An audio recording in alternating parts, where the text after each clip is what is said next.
যারা কুরিয়ারে লোহা কাঠ ডেলিভারি নেবেন, এই যে এখানে দেখেন আমরা একটা কাঠ মেরে দিই, এই যে এই কাঠটা মেরে দিই। এখন কুরিয়ার আলাদা 2-3টা গাড়ি চেঞ্জ করে আপনার থানা পর্যন্ত পৌঁছাইতে।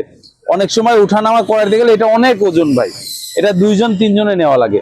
তো এই কাঠটা অনেক সময় ভেঙে যায়। যখন ভেঙে যায় তখন কি হয় যে ভেঙে যায় যখন ওইদিকে হালকা চাপ খায়, তখন এই কর্নার সাইডে হালকা 2 সুতা 3 সুতা ফাঁকা অনেক সময় হতে পারে, সব সময় যে হয় তা না।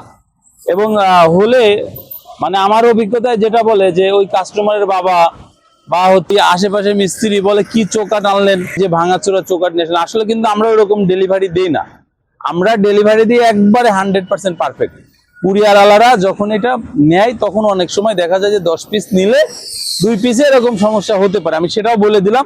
এবং এটা নিয়ে আপনারা জাস্ট একটা টানা লাগাই নেবেন। এইখানে হচ্ছে আপনার ঘাট করা থাকে এবং তার কাটা মারা থাকে, এই তার কাটাটা হাতুর দিয়ে জাস্ট একটু টাইট করে নেবেন, তাহলে হয়ে গেল।